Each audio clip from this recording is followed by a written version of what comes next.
Ahoy there, landlubbers!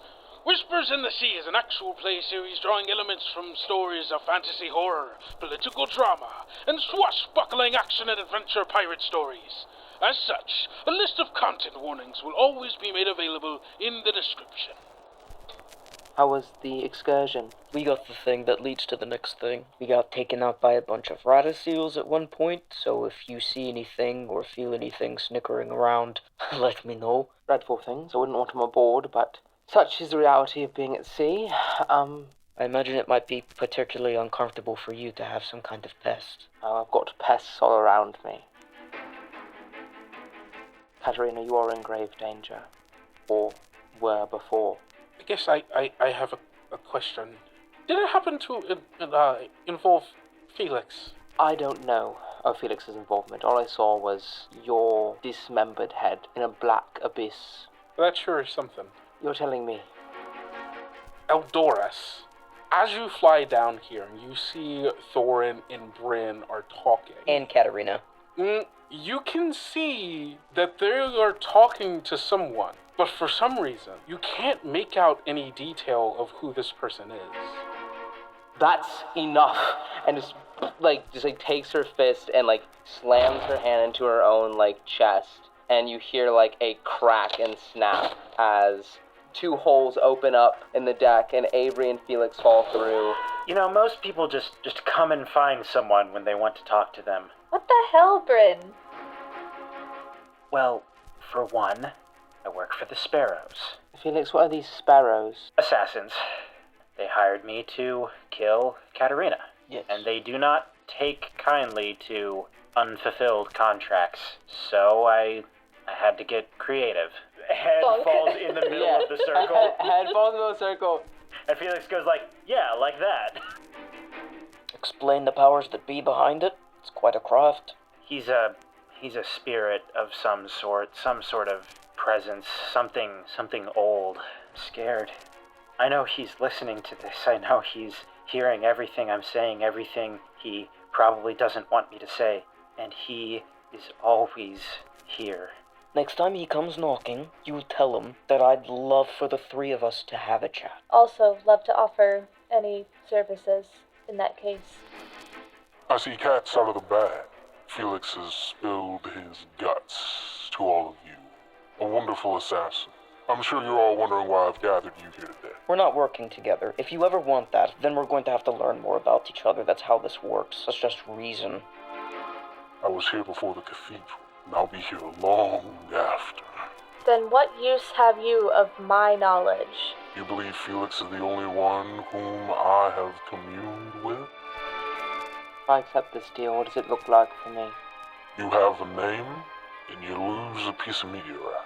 Pulls out the vial of remaining ichor. Is would this suffice for you? This should do. The smoke kind of swirls around you, almost as if caressing you, and then moving down your arm, enveloping your hand where the vial is. And then it just falls away back down to the ground. Felix Gormian, you no longer owe me the meteorite arrow. And as for the name of the one who asked me for this information, for power, Concert Master Cassius Morrigan III. What the fuck?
Ahoy there, sailors, and welcome to another episode of Tales Yet Told, an actual play podcast dedicated to telling weird and fun stories full of imagination, thoughtful characterization, and inclusivity. I am your most humble of captains, your game master, your lawyer, and I'm here to tell you that you should probably plead guilty.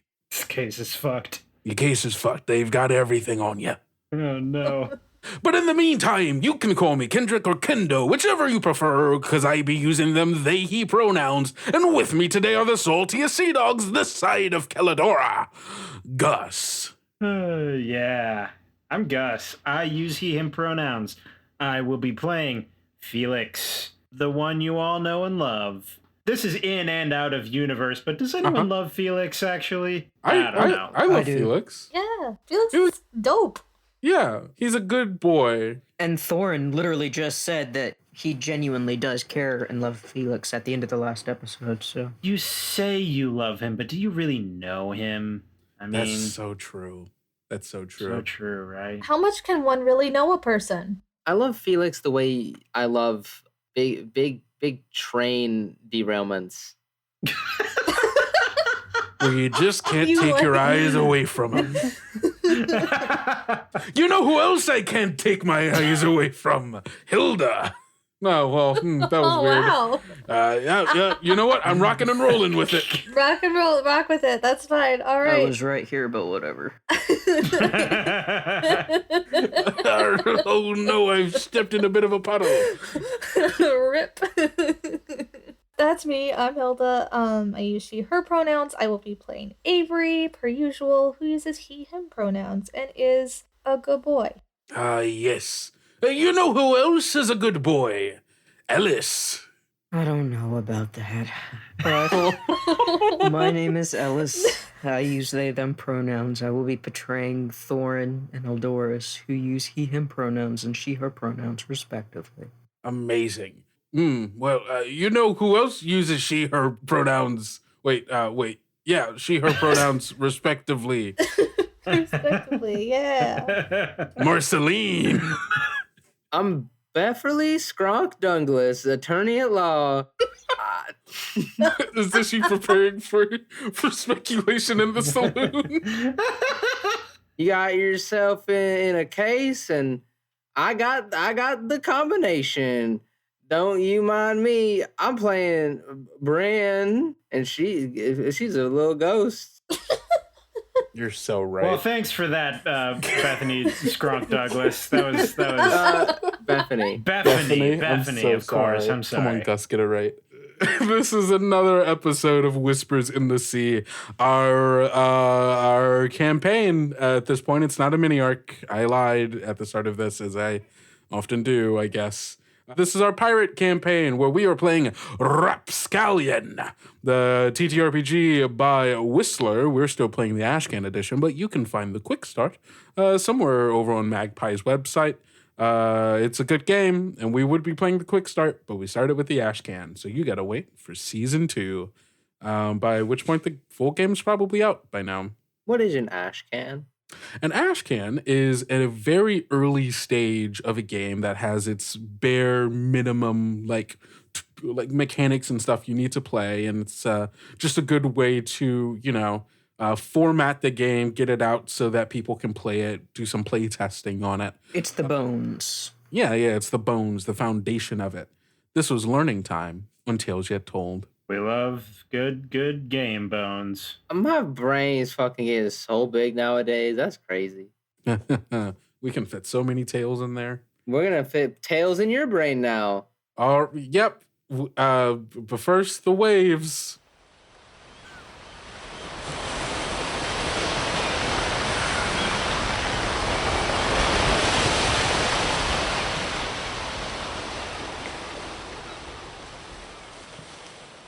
Our camera fades in on the lower decks of the Bois Perdu. The 6 of you, Thorin, Felix, Avery, Brynn, and Eldoris, and Katarina, have just finished your conversation with the ancient smoke spirit Damian, who has seeped away back into the shadows and corners of this ship as the smoke seeped away through the floorboards. And Felix has finally uttered the name of the spirit to all of you. You feel once again the rocking of the ship on the waves of the ocean. You hear the light commotion of the people from up above who are finishing off their dinners, getting ready to close up shop for the day, go to bed, rest, and prepare for whatever adventure there is tomorrow.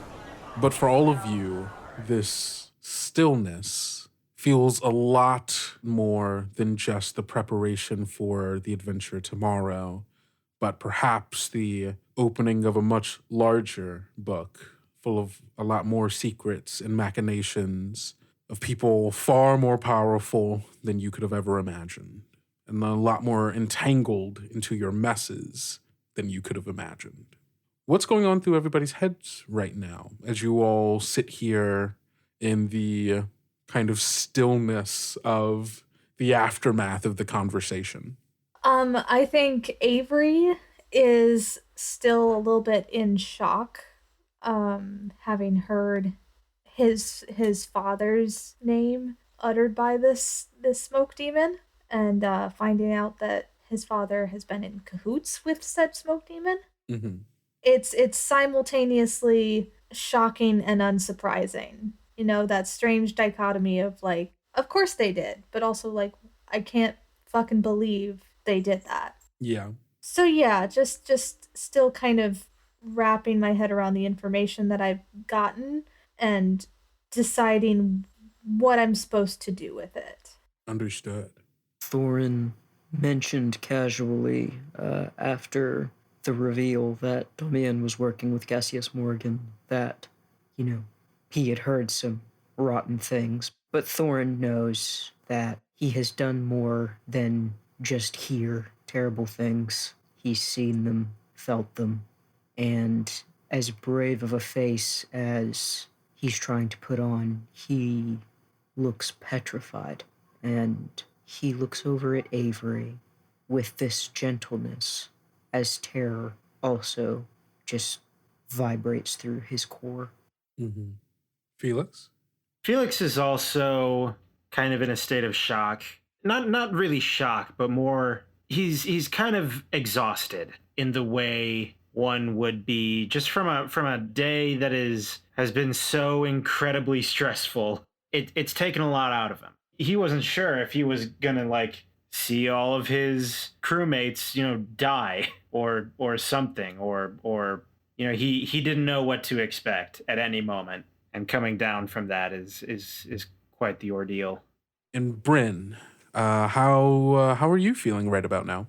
I think Brynn is kind of realizing the full totality of Felix's situation. Because Bryn's known about, like, Damian. And Brynn is kind of known, like, Felix's somewhat situation. But kind of taking a moment to really just ruminate on what that is, what that's like for Felix. I think more than anything else, Brynn's mind is focused onto Avery and how within the matter of a few days, it seems that like this person who is just kind of this new face on the ship, this person who kind of was a little timid and meek and didn't have much to say, has unfolded and become like this powder keg of intrigue on the vessel. Like everyone seems to have like something that ties themselves to this person, and probably not in the best way possible. Right? Mm-hmm. Yeah. And so I think Brynn is sitting there like, why does everything keep going back to this dude, like this fucking fella? I think as the six of you are kind of like stewing a little bit in the stillness of this and like finally like really taking in everything that has just happened, you hear some footsteps coming down the stairs as Captain Hano rears around the corner, coming from above deck. She has like a bowl of gumbo in hand, and like a spoonful of it in her mouth as she comes down, takes like the last couple of steps like down onto the landing, turns, sees all of you like looking like you're at a funeral, and she goes, "Oh, hey, you all good down here? I heard from some of the crew up there that some holes opened up on the ship. People were falling through. Some people said they saw a head drop down a couple of floors." Avery is just going to like sigh and leave to go back to his room. Before you do that, Eldoris is asleep in your bag in her spot. When you get up to leave, Thorin will say to you, "Want your keeper with you, lad? It's a safe place for."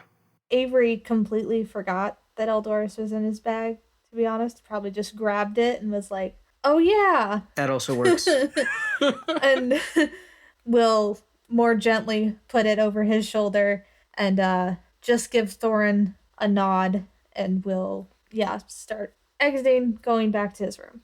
You pass by Hano. All of you see Hano's like head and eyes track and follow Avery as he silently like just grabs his stuff and then looks back to everyone else and goes, "All right, I get the sense that something potentially bad has happened. Is there anything I need to know?" It wasn't particularly good, but not awful. We've learned a few new things about our little friends and about ourselves. Okay, self-discovery is good. I'm glad you all had time to chat, be able to get to know a little bit more about each other. That helps bond us together as a crew and all. Hearing Hano say that, Thorin stands up at a start, shaking, and he says, "Captain, Yes. I think Brynn will be able to help you understand what's come to pass. I need to go to sleep. Good night," and leaves. Of course, Thorin. And you pass on by her as well. Okay. And I think just with the turn of events, she just kind of naturally looks to Katarina next. And Katarina, who's sitting in the corner, trying her best not to look at the floating sphere that she knows is holding a decapitated version of her head. Mm-hmm. I think whenever Hano looks over, Brynn goes, "Hano, it's funny you ask. To be honest, the head actually belongs to that dear lady in the corner." And reaches into the orb and pulls out the head. What the Okay. No, that's, yeah. Cool. I mean, not a hair on her head has been, well, I guess this head has been harmed, but a hair on her head seems fine, I suppose. Felix has gotten quite crafty with his illusions. Felix, you made this. Felix is just avoiding eye contact. Oh no, I don't think it was Felix. It was rather his shadowy friend of sorts. I suppose a lot has transpired here.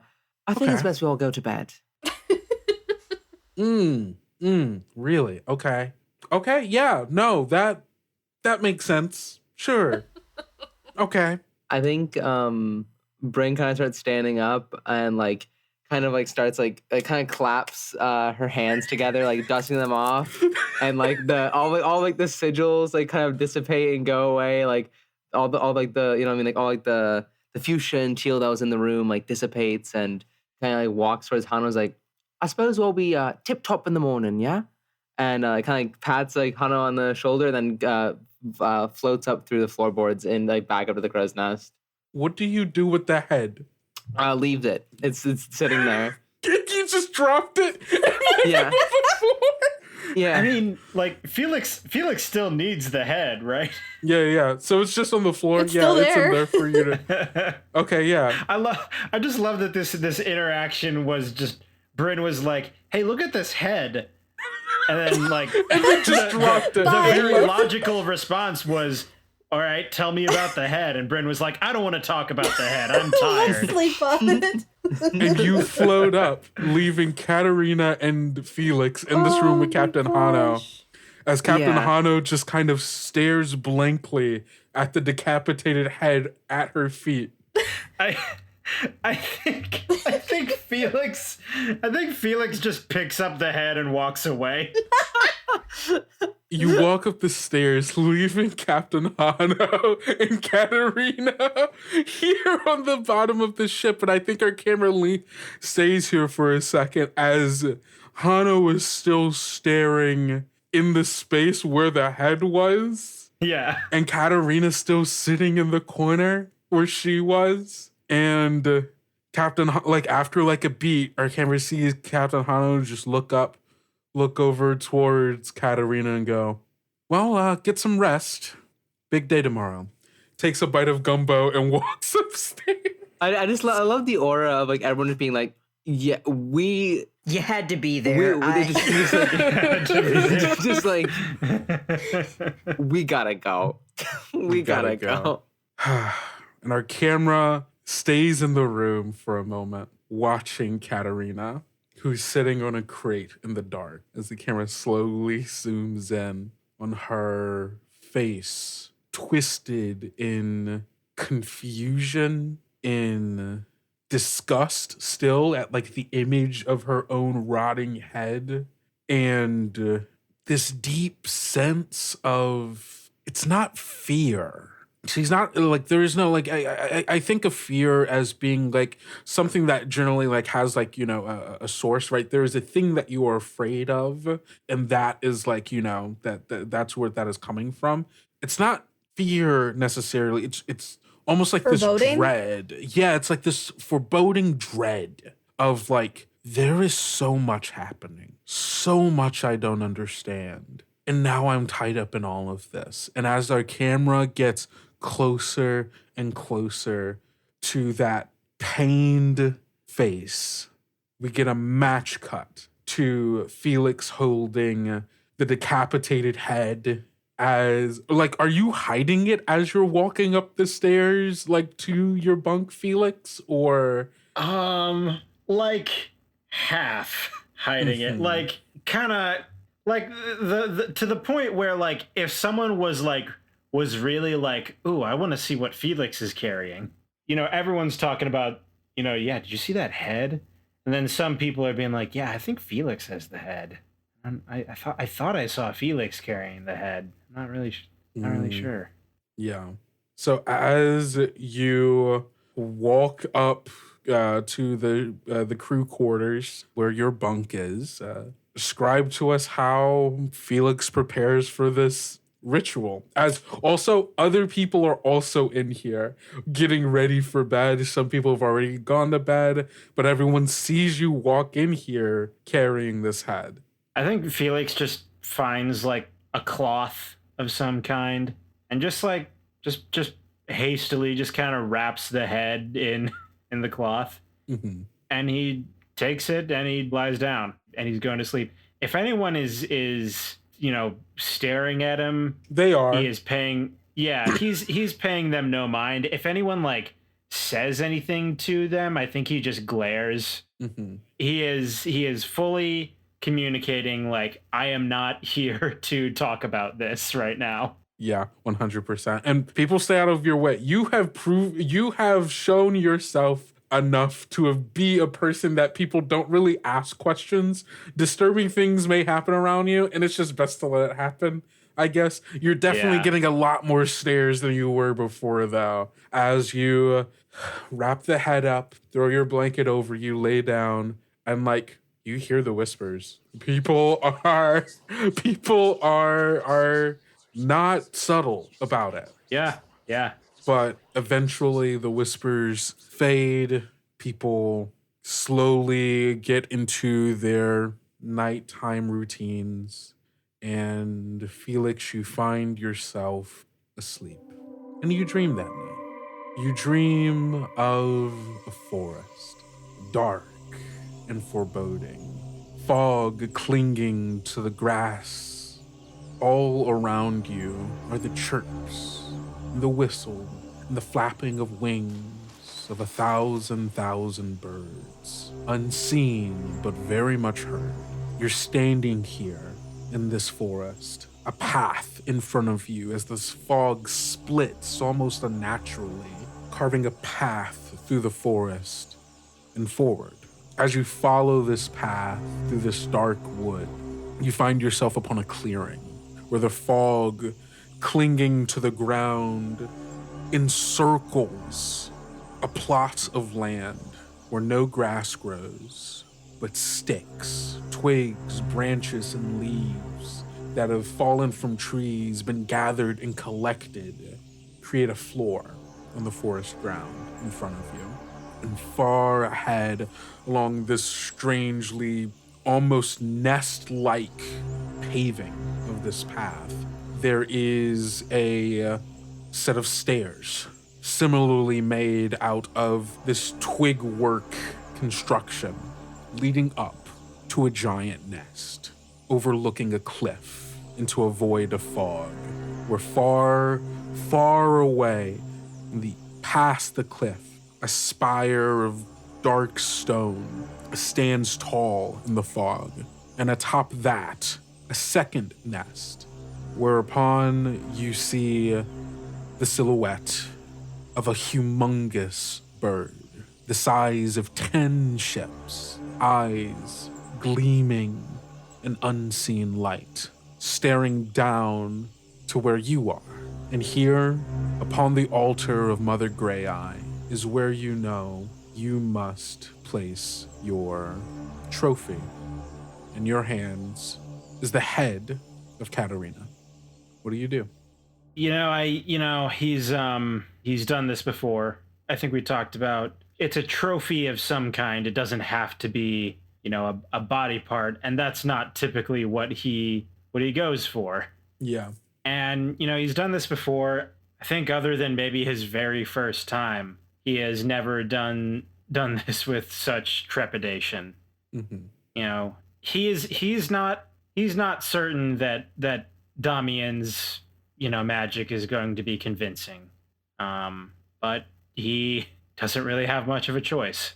So I think he almost, like, when he sets the head down, he like looks away while he's doing it, as if, like, if something is going to go wrong, if something bad is going to happen, he doesn't want to see it. He doesn't want to see it coming. As you turn away from Mother Grey-Eye, walking down the steps of the airy altar, you hear from behind you her call as it echoes out into the void and through the forest, and you hear the cawing of other birds growing louder, their flapping growing louder, as a murmuration of dark birds fly out from the forest and surround this area, almost like a tornado of them. And they focus their sights on the altar and fly around it. And the kind of, if you've ever seen like a murmuration, it has almost this kind of strange, like liquid or fabric like quality to the way that it moves and waves. Yeah. And as they encircle it and fly around and move, almost as if a strange sphere of feathered fabric moving about it.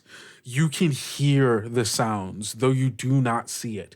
The sounds of the ripping of flesh, the tearing and gnawing and clawing as birds fight each other, as they tear apart the head behind you.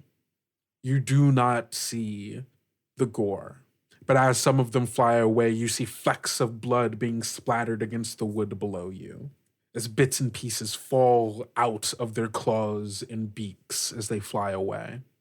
It's seconds, but it feels longer. And then, as you take your final steps down from the altar, you hear a rustling from the forest in front of you as a figure steps out. Large, dignified, feathered, as an ostrich, with this long, elegant neck and colorful plumage, walks out towards you with confident steps. And it gets to be about maybe 5 feet away from you. And you see as it stares at you, kind of cocks his head a little bit. Is this typical? Yeah. Oh, okay.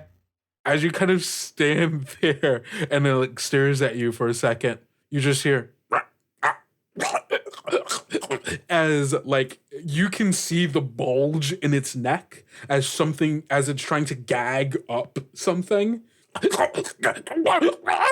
It is not elegant. It is not gorgeous. It is not beautiful in any way, shape, or form. You are watching as this ostrich chokes out something as spittle and blood and its feathers become far less like coiffed and like rustles its feathers as it and it coughs out a coin purse onto the ground in front of you.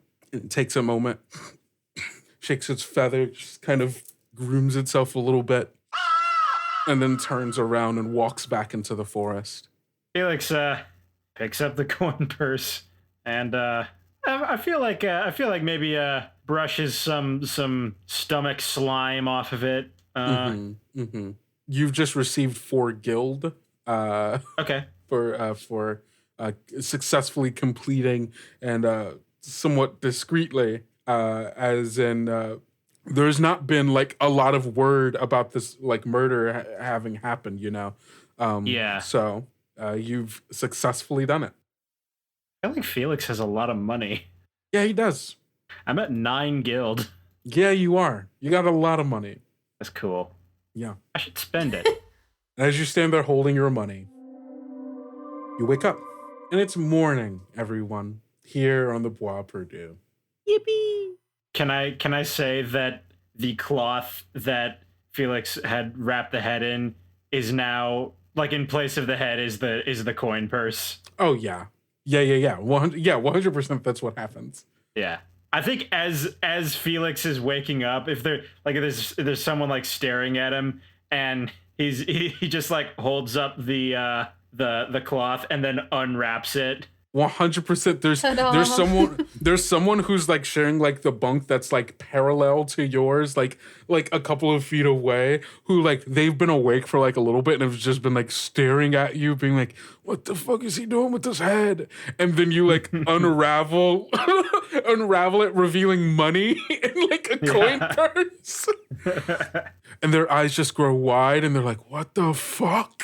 He just like holds up the coin purse and just says, "I don't know what you thought this was." Just gaslighting. Are you gaslighting this man? Yeah, absolutely. Okay, I'm gonna need you to parlay. I'm sorry. I'm gonna need you to hoodwink. Okay. Yeah, I need you to roll to gaslight. Oh my god. Okay, wait. Roll plus polish. All right, that's a 3. A 3? That's a 3. Oh, We'll take my experience. shit. This game is fun. You see this person, like, you just tried to pull this off, like, it was money the whole time, is, like, still, like, under their cover staring at you, eyes wide, and then they just flip around in bed and, like, throw the covers over their head. It went from, like, Felix is like, "Oh, I'm gonna, like, try to convince this person that they just saw something wrong," to this person being like, "Oh, so Felix is an assassin and just got paid to kill someone. That's what happened, right?" That's definitely what this was. Yeah. Oh no, that's for sure what happened now. Yeah. Yeah, exactly. So if Felix's identity as assassin, while it wasn't a secret necessarily, definitely isn't now. Yep. Amazing. What is everybody else up to as you get up this morning? I think Avery felt a little paranoid last night and went poring over some of his notes again, just like looking over all of the things that he's like, this can't fall into the hands of my father. And just like sat up maybe with Eldoris for a little bit, just silently poring over his notes before eventually like falling asleep with them, like basically by his side.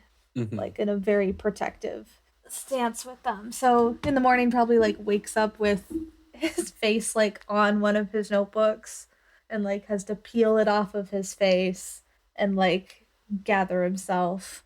As you're waking up and you're, peeling your face off your book, and like one of the pages sticks to your face, and there's you hear a little bit of rustling, and it's the morning, the sun is coming through one of your windows, and you hear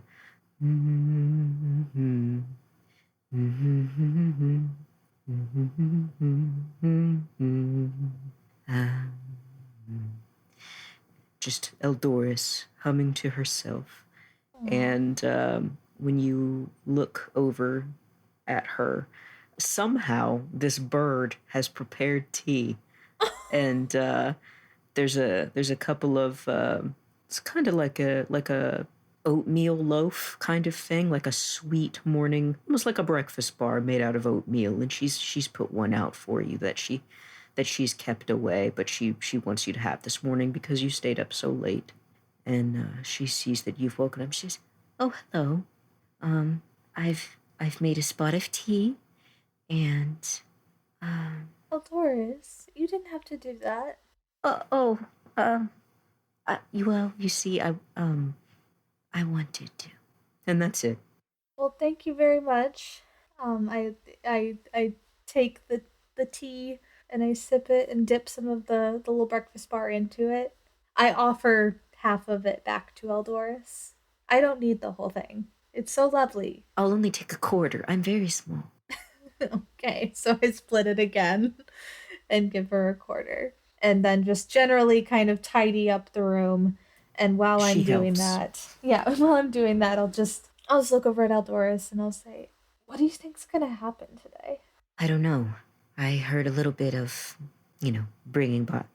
brought back. I heard a little bit of what you said happened last night. I don't know what's going to happen today. I know we're quickly approaching landfall. It feels like we don't have time to process anything before the next thing comes. Yeah. But it'll be okay. It's just constant. It is. Let's face the music, I guess. Let's face the music. And I'll let Eldoris perch on I'll offer her my shoulder. And she absolutely takes that. Perfect. And I'll grab my satchel, put my books in, head up towards, wherever people are getting their breakfast and such. Amazing. I think Brynn, from almost the entire night after leaving on the bottom of the ship, has kind of sat crisscross on top of the capstan on the main deck, kind of staring off on the side. And I think with the flow of Brynn's breaths in and out, the capstan kind of is spinning and rocking back and forth. And as it does this, you just hear like the rattling and the pull and the crank of the chains of the anchor. While Brynn kind of sits there, eyes affixed on the side of the ship, looking off into the ocean. As you are looking off into the ocean, I think you hear the sounds of footsteps approaching from behind. Familiar and cautious. Brynn, you hear Captain Hano's voice. "Oh, Hano.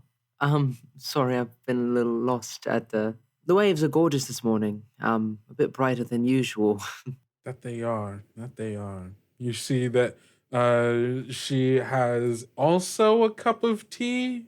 Sure, yeah, why not? She has a cup of tea and walks over to the side, kind of leaning off, looking off into the sea as you are.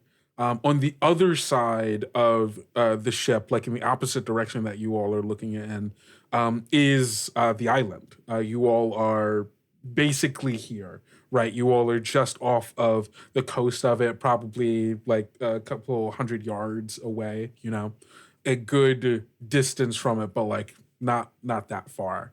As it's in the background of the shot, as the two of you are leaning over, looking off into the sea, she just kind of stands silently next to you, occasionally sipping tea, as the sounds of other crewmates like getting up, starting to do their routines, checking the rigging and the ropes, checking materials and stuff. They're about to go on land. We're gonna need stuff for that. Still also just kind of waiting to like hear like, hey, what are we gonna do? Like, we're here now. What's the plan? So really, as of this moment, they're just kind of in those early preparations of of morning routines. And yeah, Hano's standing here next to you, thoughtfully, just staring off alongside you. Do you do anything? Oh no, about the little disturbance last night. I didn't mean to cause you any trouble or worry you. I hope you understand. I assumed that it was not your intent to do that. No, I don't believe that you all meant any harm. I do hope that you understand that I have many questions. As do I, to be honest. Mhm. It seems that many of us on this ship, believe it or not, are quite troubled. Would we be pirates if we weren't? I suppose not. I don't think many of us choose this life. It sort of happens to us. For better, for worse. Hmm. I'd say better for most cases. For those of whom it is a choice to be a pirate, I can only hope that they understand what it means to stand in the face of the world, to be the constant target of ire and condemnation from people you have never met, from people who do not know you, who assume some kind of moral deficit purely because you chose to no longer play by the rules that they set. As you said, for many of us, it is not a choice. People already decided whether or not we fit in their society or not. So, Unfortunately, I don't think most people understand that when they first enter a ship, or they steal their first coin, or what have you. But I think the more time they spend around those they care about, and they build bonds, and they see the strength the ship can have, and they see how a good leader can bring them together. And like I think as Brynn says, it kind of nudges Hano. mm, They start to value it more, and they want to defend it. When you have something you think is good or worth keeping, you tend to fight for it. I suppose so. Maybe we need to find this ship a good leader then, she says as she drinks some tea. I think as Hano says that, the floorboards and the railing that Hano's leaning on kind of shift for a second, causing her to stumble. And Brynn goes, "There's no use talking like that. A captain who doubts themselves tends to delay their decisions, and you know what that means. I understand it's difficult, and when you feel like you aren't fit for your people, but unfortunately that's the burden you carry. And we all make hard decisions. Decisions people will disagree with, but ones you believe are just and fair. And I think you make those decisions well. And I think that most people, if they don't believe that, won't come on the ship after we reach land. You're probably right. And I wouldn't blame them if they did. We've been there before. Yeah, you're right. There's no use stewing in it, dwelling in the darkness. Let's get things moving. Momentum always helps you. You aren't one for idly sitting by.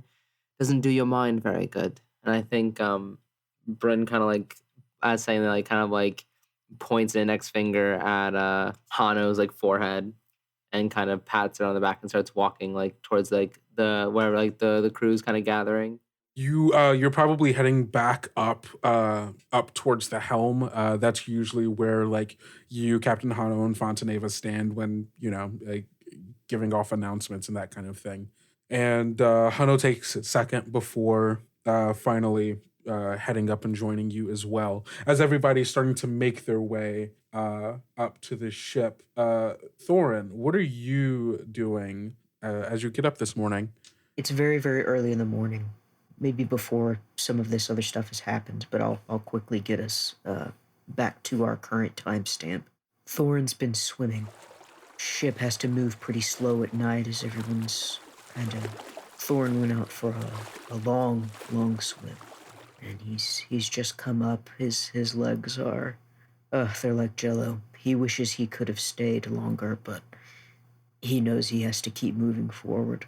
He puts on dry clothes, and with his hair still fairly sopping wet, he heads in the direction of Katerina and goes over to where her bunk is. Is she there? Yeah.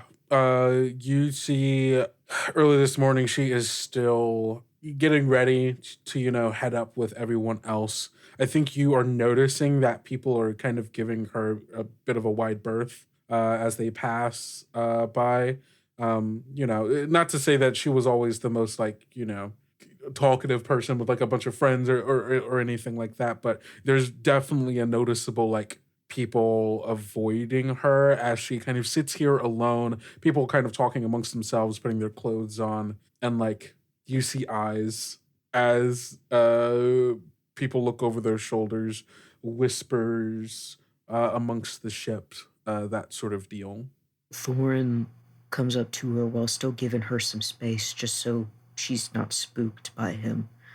And he says, "Good morning, lass. Not much for sleep last night, I bet." Nah, none of that. I've just a lot on my mind. I mean, you know. Yes. You're one of mine. I remember when I first came on the ship, and I was Hano kind of thrust me into you'll be our Mantelo, you know. So I took charge of the cannons, but when I first saw you, I mean, you were just a great shot. Brilliant, full of life. And I felt lucky to stand beside you.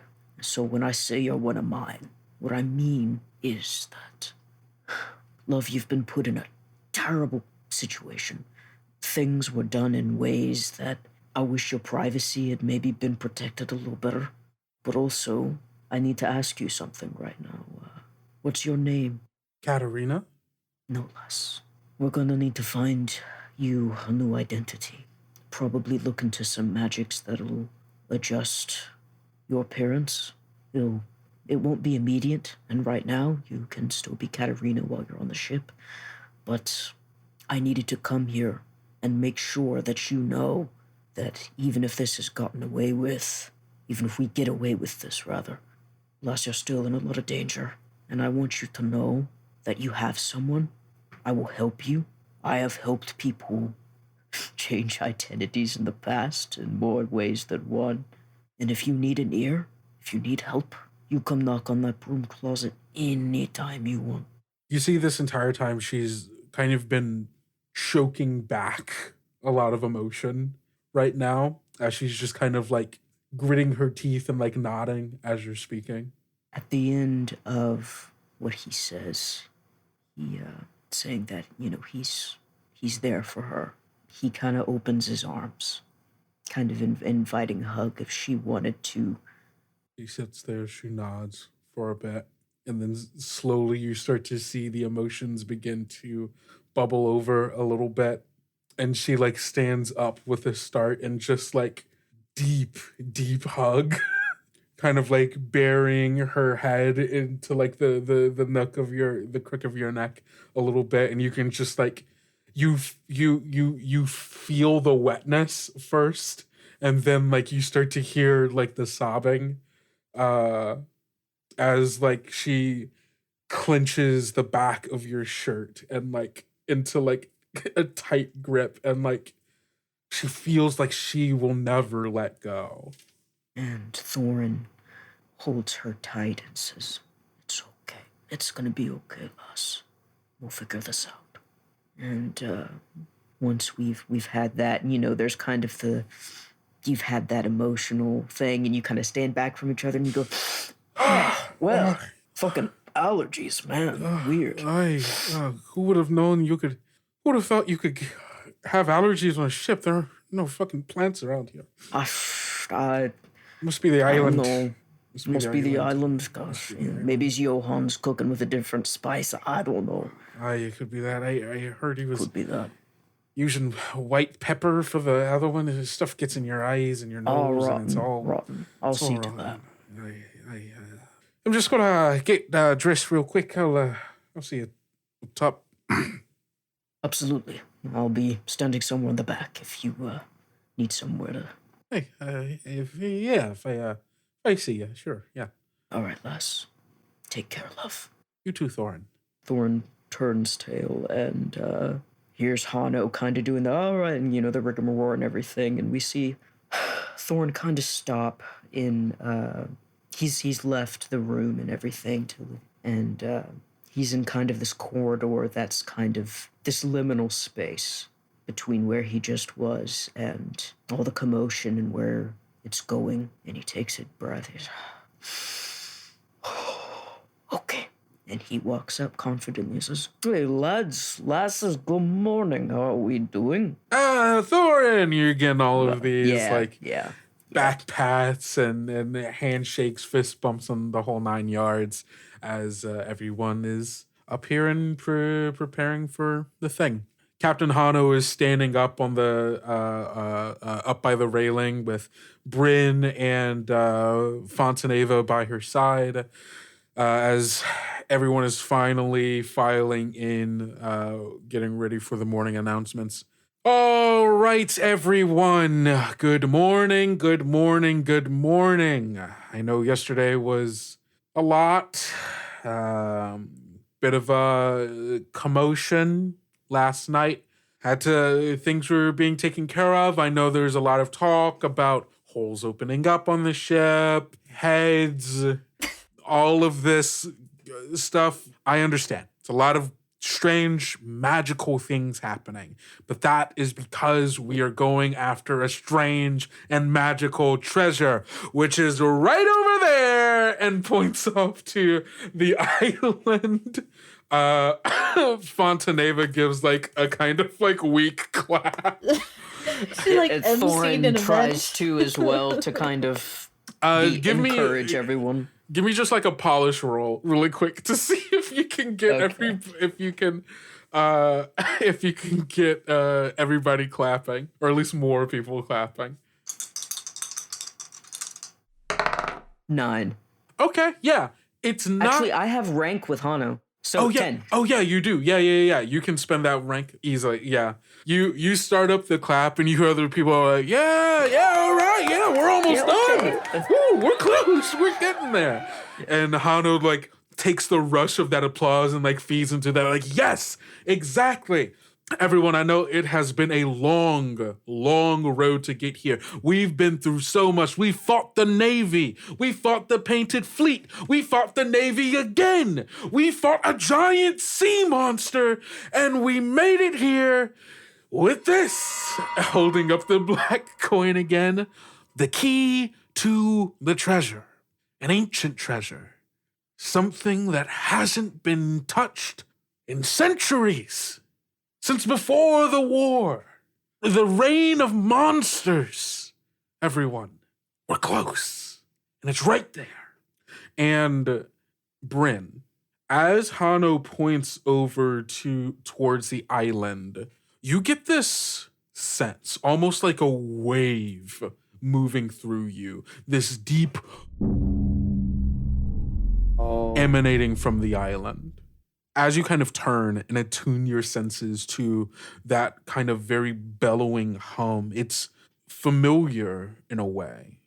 Oh. It's something you probably haven't felt in a long time. It's not ominous or heavy in the same way that when you were feeling the waves from the music of the Navy ship that was chasing you all. It's the warm bellowing of a driftwood glade, an area where back when you were a child, living amongst your people, it's where they grew driftwood trees. It's a specific place where the concentration of meteorite dust in the very soil of the earth is dense enough to be able to grow these trees that are so deeply connected to this world and the sky and the world below. Okay. Do you react to that? I think for a moment, and if anyone's looking, as Brynn like stares off into this island and feels that sensation, if anyone's looking for a moment, they could see that same form Brynn had whenever her body blended in with the night sky and she looked like a field of stars. That form, but much, much more translucent, barely visible to the human eye. It's almost as though it steps out of Brynn's form a few steps behind Brynn, and it stays there hovering for a moment while Brynn's eyes are transfixed on this island. Hano continues. So, now that we're here, here's the plan. We're going to get a group of people. We're going to go out. We're going to find where this little key will lead us, what doors it will unlock, what treasures we can find there. Bring that bad boy back. While I think we should probably have 1 or 2 crews go out, there's a lot of trees, and as like you're turning the island that you all are near, you all are still kind of like decently far enough away from it, but from the point in which you are approaching the island, there is this kind of inlet that leads into a kind of shallow bay area where you all can kind of enter the main part of this island, because the edges of it are these like kind of high rocky cliffs with like kind of like a stark yellowish green grasses and trees growing on top of it. It'd be kind of hard to like scale those cliffs just because of how high and how difficult that terrain looks, but there's a very easy like inlet where you all go in, and like there's like this kind of beachy area that leads further into the kind of rocky, almost foresty space of the island further inwards. And Hano goes, we could probably get 1 or 2 crews. We can get some tree chopping done. Possibly we can find some wood out here, either for use of, turning to you, Thorn, for whatever repairs we could possibly need on the ship. Or honestly, we could just use wood. Wood's good. Idle hands are the devil's tool. So, use this as a chance to keep yourselves busy. I know that we've been on ship a lot, and honestly, I would like for you all to be able to walk around, get some exercise in. We've been through a lot. Use this as a chance to kind of take some time for yourself. And sure enough, we'll have treasure by the end of the day. We'll probably head on off. Probably we shouldn't stay towards Espinora. We'll head back down south towards Ziegenland, see if we can figure out what the thing is and find a buyer from there. Does anyone have any questions? No? No one? All right, good. Sorry, what is the general vibe of like the ship right now? Like the rest of the people? If I just take a vibe check real quick after all that info. Would you like to size up the crew? Sure. Yeah, I'll let that happen. When you size them up, roll plus vinegar. That is a 10. On a 10, you get to hold 2. And you can ask 2 questions from that size up. The list. Or list, yeah. I guess the first question is, how are you actually feeling? Whew, the vibes aren't great. It's very tense. You've probably been like getting a sense of the vibe like all morning as you've like gotten up, gone to get breakfast, just heard whispers, people talking, the pre-meeting kind of chats that were happening like not too long ago. You get a sense that like a lot of people here are tired, confused, and exhausted of being tired and confused. There's still not like a clear thing that is happening, like there's like, okay, yeah, we're gonna be here, we're getting the treasure. It's like, we're gonna get the thing. People still don't know what that thing is. They don't know if it's valuable, they don't know if it's useful. And oh, hey, look, we've gotten to another place where Hano's gonna get her inner circle to go do something, and then we've been given grunt work to go, we're chopping trees. Okay, cool. Things don't feel great. Vibes aren't great.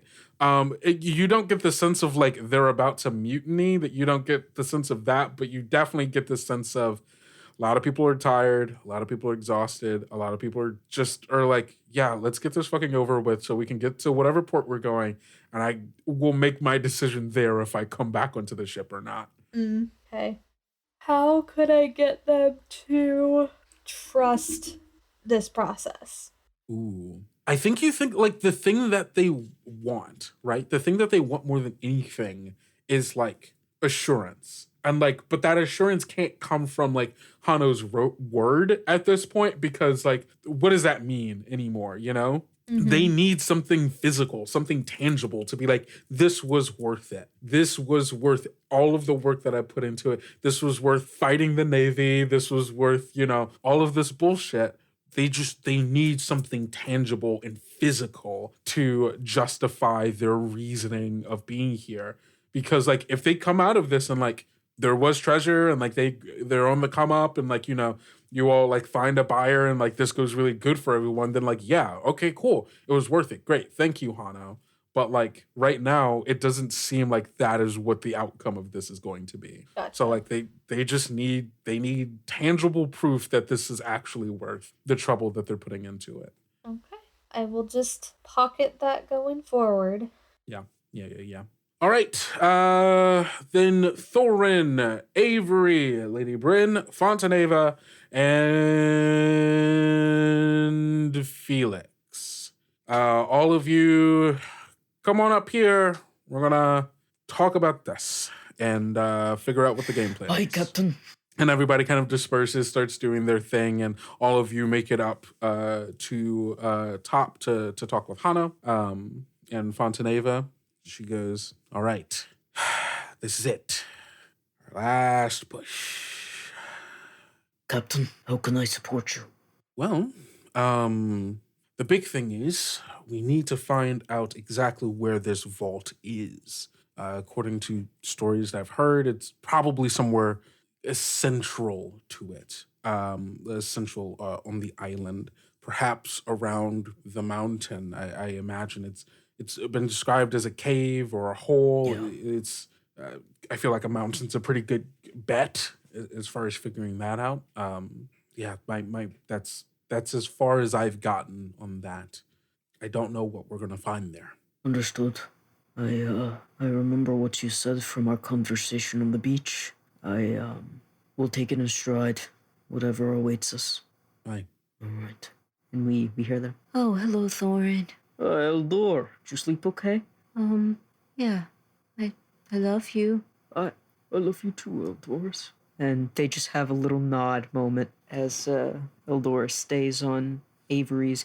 The reason that I do this, just for the audience, there is a moment between the two of them that is this knowing glance, and that was them looking out for one another. Mm-hmm. Avery obviously kind of like offers to Eldorus to, you know, just like motions his shoulder, like, you're free to go back to Thorin, like, you don't have to stick with me, kind of thing, but is not going to, you know, make you do anything you don't want to. Yeah, she says, Yeah, I think that might be a good idea, Avery. I'll be right nearby, of course. You take care of yourself right now, okay? You too, Eldorus. Okay. and she hops over to Thorin, and they kind of lean their heads into one another once she's on his shoulder. All right. Because I don't know what we're going to find, I feel like, I know this has kind of been the crew, but I feel like this is still pretty good, the crew. Avery, if you're a man of books and a man of knowledge, you've been pretty good at solving these riddles and the stuff. I'm trying to find a way not to say that you are only valuable because of your knowledge and that you read books. I understand what my role is in this group. Okay, cool. We all Unsaid. have our strong suits. There's nothing wrong with that. Yes. I will do what's necessary. Thank you. Felix, pretty good at killing things. I hope you will continue to be that towards our enemies if there are any. I think maybe for the first time, I think Felix looks slightly uncomfortable at that. I don't think he says anything, but Yeah, I don't think Hano clocks it. yeah. I think Thorin might. Can I roll to see if Thorin clocks that? I mean, we can just say you do. Okay, cool. Can I clock it too? I'm trying to Yeah, see no, what I think- people are I doing. think We're trying right- to be better friends. Yeah, Yeah, I think right? right now, all of you are probably more in tune with each other than you've ever been before. And yeah. Brynn, I guess I would offer, if you would like to come with us. I know we've kind of taken the ship all sorts of ways to get here. I don't know if you have any interest in coming with us to our final destination. Or not final. We will not be dying. There is no dying. I mean, final as in this is the last stop on this adventure for this particular thing. Thorin can't help but laugh at that. He's like, no dying. No one is allowed to die, okay? Yeah. Please, promise me that. Captain's orders, no dying. We have plenty of wood to knock on. You know, no we're one gonna dies. be all right. No one dies. No one dies. We all make it back alive. I don't think Brynn really has reacted to many people talking yet, let alone Hano, and like kind of just notices that they're supposed to be being talked to right now. Mm-hmm. And I think like that subtle, very, very faint astral form like gets ripped back into Brynn's form, and Brynn kind of comes to life a little bit. Yes, Avery's books, of course. They'd be quite valuable to bring with all of us aboard the island. Yeah. When Brynn, are we? Brynn, When are we leaving? Okay. Hey, Brynn, are you okay? I'm not sure, but the mind can be a fickle things at times. So being sure isn't something I'm quite accustomed to. So I think Okay. nothing of alarm yet. All right. Yet. Keep us informed. If there's anything we can do to support you, let us know. Yeah. Just you were staring off at the island. Sorry, I didn't. Excited to it's been a bit cramped aboard the vessel. It's been quite some time since I've been ashore. I mean, yourselves have had the time last time, and I kind of stayed here. It could do me good, I think. Of course, sorry. Bit of a roundabout in my words today. Of course, yeah, I'd love to accompany you all. Excellent. Is Brynn, like, hiding something from us? Or, like, lying to us in this exchange? I think it is more of a doesn't understand exactly what they're feeling and is like, I think I need to wait until I understand my emotions and what I'm exactly experiencing before I bring it up. Okay. Could I size Brynn up? Yeah. I mean, if you want to, yeah, sure. Yeah. When you size someone up, roll plus vinegar. And I understand that Brynn herself is confused. Wow, these dice are great. That's an 11. All right. You get to hold, and you get to ask 2 of those questions. An 11? You can't hide anything from this boy. How are you actually feeling, Brynn? I think when you ask that, I mean, because like obviously this is like not like this is more of like a you are trying to understand. You're not like asking the question, right? Like yeah. I think that when you ask that, for a brief moment, you feel that same aura from the island. Yes. And I don't think it is as familiar to you as Brynn, but you just feel that presence. Yeah. Avery, what I think you feel is you feel that same kind of wave wash over you. This kind of warm, bellowing hum that washes out from the island towards you. And I think it's not familiar in the same way that it's familiar to Brynn. It's familiar to you in a different way. Familiar to you in a way where you've felt this kind of presence before, is similar presence. All those years ago in the dining hall of your estate, as your brother stood up, interrupted dinner, and told this story. That same kind of presence that he had then and there, that confidence, that almost sudden change in perspective and purpose, that presence is what you are feeling when this wave washes over you. Something you hadn't truly felt in a long time. It is different than the hum. It is the hum, but it feels different. It doesn't feel like the ambient hum that you feel from all around. It's like the difference of like being outside of a place that is playing music, where you can like hear it in the background. You can feel the shaking and the rumbling of the bass from the speakers inside as they like reverberate out and spill out of the building that they are in. And being in a room in your own home that you've got some speakers set up and like are playing like jazz on like over your speakers and like a carefully curated experience where if someone were standing outside they'd be having that, but the ambience that you feel from every other place feels like you're standing outside of the club. This feels like you are listening to loud music in the comfort of your own home. And I can pinpoint that that's coming from the general direction of the island. Yes, it is coming out in waves from the direction of the island. Gotcha. Then I'll follow that up with what is Brynn's goal here.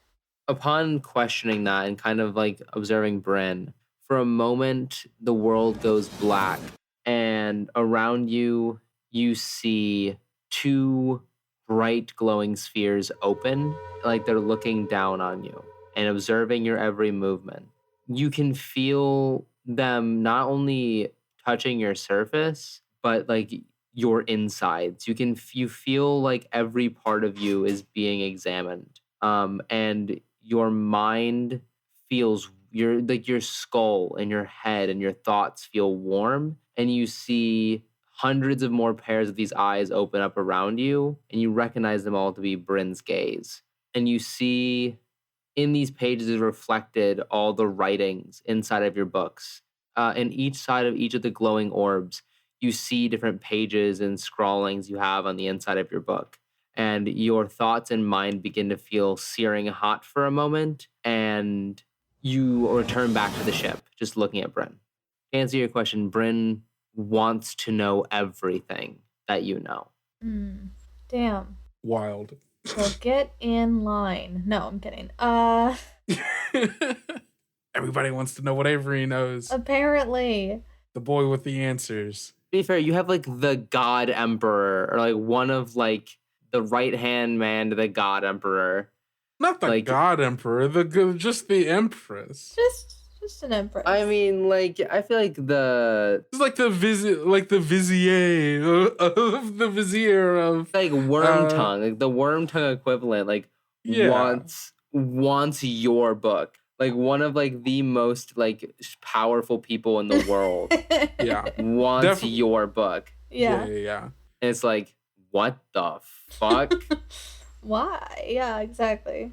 You're like, I thought Avery was just doing a fun little like science project, but and I think like all the conversations we had before are like getting recontextualized. And I think Brynn is kind of like, oh, you were conning me.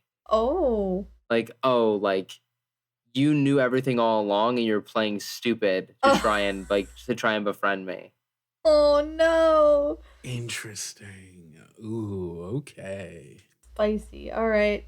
Cool, that's fine. I just wanted to clock all of that on the side as we continue.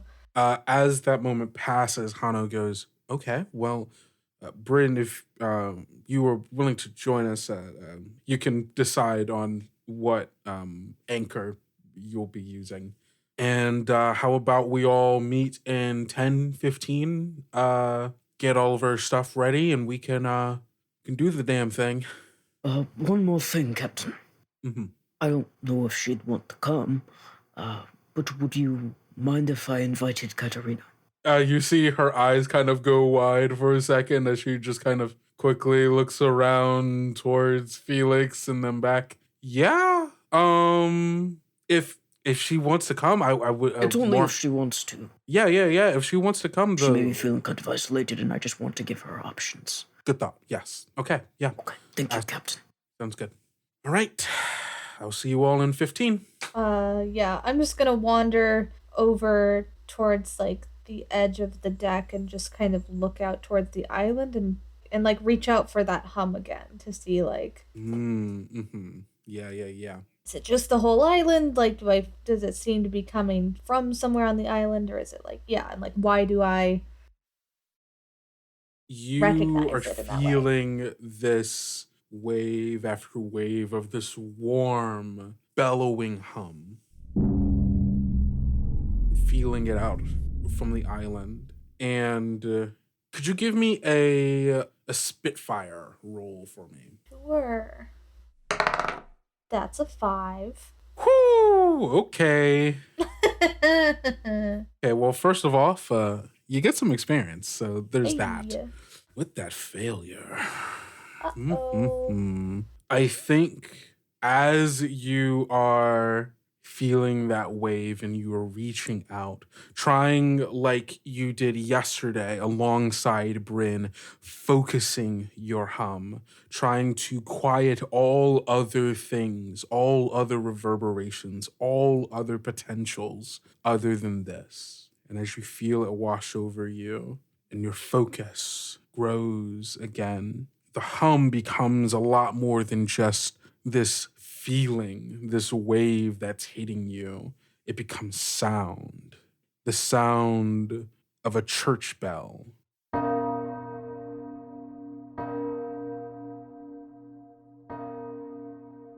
Washing over you again and again and again. Does it feel significantly different from, other church bells? Is it like, Oh, yes. yeah. The way that the waves of it hits you, the way the sound hits you, fills you with this dread, this deep, overbearing feeling. Avery, Mm-hmm. as the sound of this bell washes over you again and again, the only thing your mind can fixate on in this moment, and it's a thought that just comes out of nowhere, but like as soon as it's there, you like almost can't shake it. It's like it's powerful in its grip on you. Because Avery, one day you're gonna die, you know? It happens to everyone. It could happen at any time. Mm-hmm. Hell, on this trip alone, you've watched who knows how many people just gone, dead, you know? It could happen at any moment.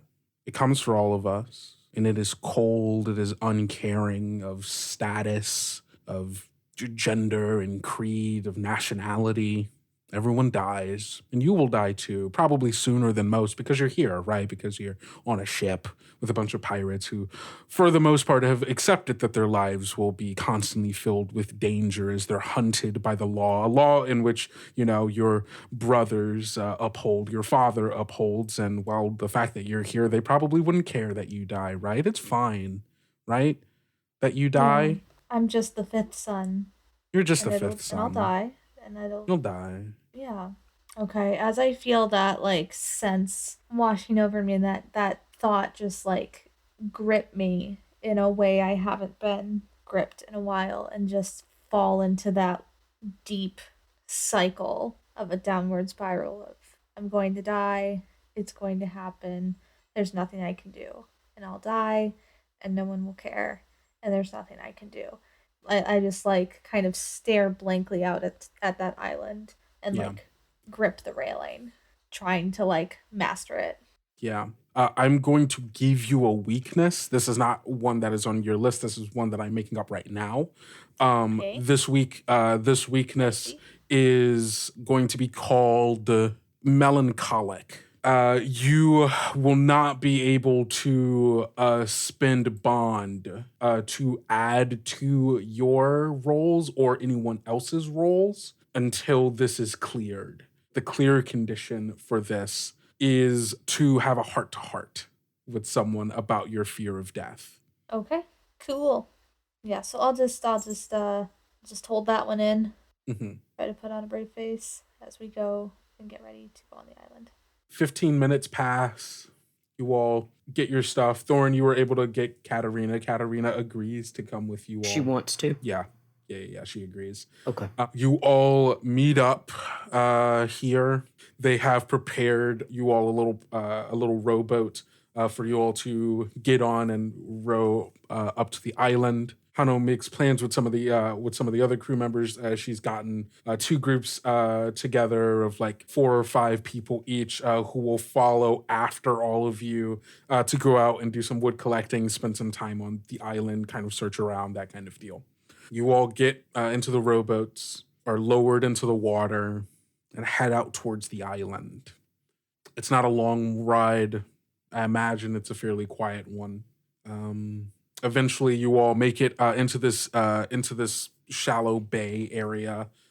where there is a like a pretty small beach on the inside of it, where it's just like maybe like 30, 40 yards of sand leading up to a higher elevation, kind of hilly, rocky area, and then forests past that. You all beach, make land, start hopping out. Can I get each of you to roll me just 2d6? Just flat roll, all of you. 8. 6. 10. Oh, fuck. That's a 2. Okay, cool. Thorin, you're also the person I thought would notice this, so this kind of works out. As you all are getting out of the rowboats and onto the beach, Thorin, you notice tracks in the beach, markings. You all are not the first boats here in who knows an amount of time, right? Probably fairly recent, if not the past day, maybe the past couple of days. There are about 2 or 3 other, but like rowboats about the size of yours that were here. And you also notice the very distinct tracks of someone covering their tracks and sweeping the beach behind them to try to cover their tracks, but it did not. Your keen, experienced eyes kind of make note of it. Can I tell anyone? Obviously, I wanted. Yeah, you can tell people, yeah, this is just the thing you notice. It's like you all get out of the boats and then you immediately go, nah, this ain't right. Someone else been here. Nasty, yeah. Thorin kind of pulls Hano aside. Hano, before we set out, can I talk to you for a minute? Yeah, for sure. You see my line of sight here? You follow my gaze? Yeah, she kind of like gets closer to your hands, like, yeah. Yeah, and look down. Yeah. And she starts like looking around the rest of the beach. We don't see any ships on the water, do we? Not anywhere near. Mm-mm. I don't see any ships on the water. I don't know if that means that people have come and gone, or if someone got dropped off. I'm letting you know now that I have a bad feeling. As do I. But you know what this does mean. Whatever it is valuable. And she smiles. Otto. Well, there's nothing more valuable to me than the people getting out of that boat. Understood. All right. We can go relay all of this. We need to make sure everybody's... We can't be talking when we're going in. We'll have to be quiet. Agreed. I'd like to send Eldorus back to the ship to inform the ship that there could be something. And also, if Eldorus sees something coming, I want her to be... I'm going to scout out. Yes, Eldor, you're going to scout out. Be safe, Thorin. I'll go let Yo know, and Yo will let the crew know to keep a sharp eye. I'll perch myself in the crow's nest, and if anything comes, I will come after you. Thank you, Eldor. And he, kind of lifts her off into the air, and she flies away. But before she does, she looks back, she says, Be safe, everyone, okay? Okay, Eldorus. I just want to say, did Thorin just casually drop the real treasure was the friends we made along the way? I think a little bit. A little bit. Here's the thing. That's Thorin's mode day 1. Thorin has already learned this lesson. So yeah, it's just kind of ingrained to everything that he does. No, I think it's incredible and like just heartwarming. It's wonderful. Yeah. So Eldorus circles back to the ship, perches herself up. Do with that as you will, Kendrick. That's just what Thorin would do in this situation, whether anything comes of it or not. Yeah. All right, let's go relay everything to the rest of us. Okay, everybody, huddle up really quick. Real quick, huddle up. Yes. Okay, good. Now I don't want to alarm anyone. Comforting words to start with. Yes, We're well, not the only ones here. Potentially, we're not the only ones. Potentially. Here. Tracks on the beach. A few sets. Someone's been here in the past couple of days, if not, in the past day. unsure. They covered their tracks. That's what concerns me. I'd be less concerned if there were just tracks, but the fact that there's somebody who tried to cover theirs, albeit poorly, is what's concerning me. Or, if you don't mind me, Captain, sorry, I didn't mean to speak over you. No. You're right. The fact that they've covered their tracks is definitely indicative of some kind of subterfuge in one way or another, whether that be for us, whether that be for someone else, or if that's just them, trying to hide. The fact that it's this specific island is a little bit curious. It could just be, this is just an island off of here. Maybe some, rich kids come here, hang out, whatever. But we should keep our eyes up and voices low. Yes. Keep our eyes up, voices low. If we can, we'll try to take a path that looks to be less traveled. It may mean that things are a little bit more branchy, they're a little bit more uncomfortable going through, but if it saves us running into some trouble, then it'll be worth it. Aye.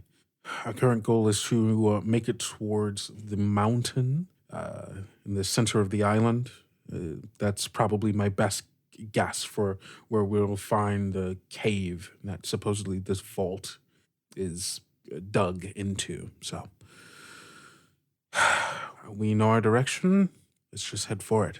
Anybody have any questions, reservations before we move forward? Once we are in the forest, there will probably be very little chance of just turning around and making it out with ease. Once we're in it, we're in it. This is our last chance to turn back. Yes, if anyone's seeing tracks, knowing that this information wants to go back, that is perfectly fine. Nobody has to. I want to make sure before we do this that nobody is here that doesn't want to be. As much as I think that is a kind proposition to give, I think we all know it's meant for us to be here together. Is everyone comfortable continuing? Cat? Oh, okay. I'm ready. We made it this far. Okay, love. Hano looks to Avery and Felix. We die. That's what Avery's gonna say. A bit morbid, but accurate, I guess. Let's try again not to die. That thing we talked about earlier. Hearing Avery say that, anxiety shudders through Thorin like a lightning bolt down his spine. Hano, would you like to take point? I can take the rear so I can kind of see out in front of us. I want to say as Brynn starts taking a step towards the island, I think that there is like that feeling that felt before, that moment where Brynn felt like she couldn't look away and couldn't take her mind off of this one point and kept ruminating on it. Brynn steps outside of herself once more, looking into the woods and feeling that deep sort of sensation in the back of her skull. I'm going to roll Twist Fate. Okay, go for it. Spin that luck. Damn. What'd you get? I got dual ones, my friend. That's your plaything. Miss. Yes, it is, baby. Ooh. The 2 experience points this fucking session, though. Let's go. Yeah. You get an experience point, so that's great. But on a miss, the fates get to choose one, and I get to answer its question. Who. You take a step outside of yourself, looking out into the woods, trying to get a better sense of what's going on here on various planes.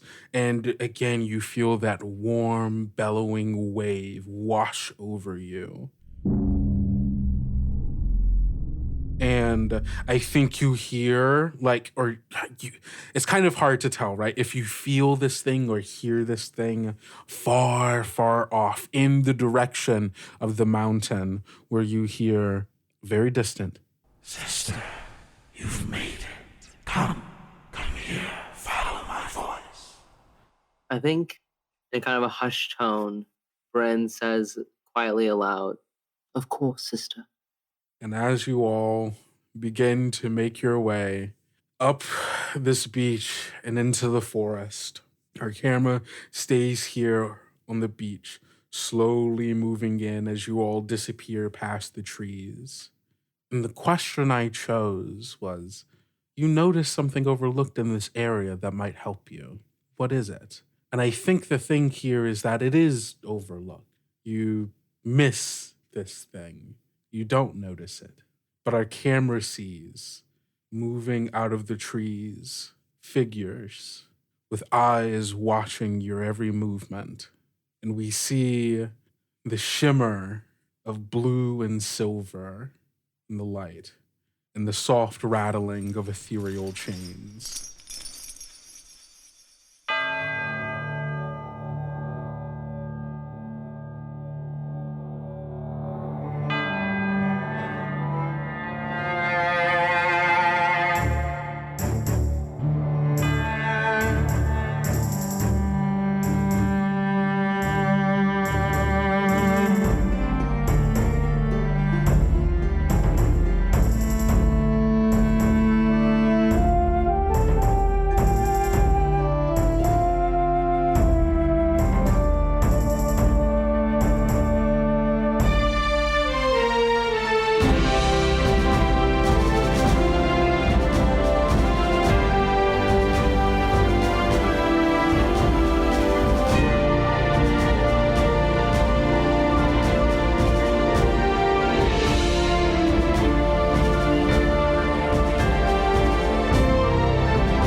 Proud member of the Rainbow Roll Network. Rainbow Roll. Our stories, our voices.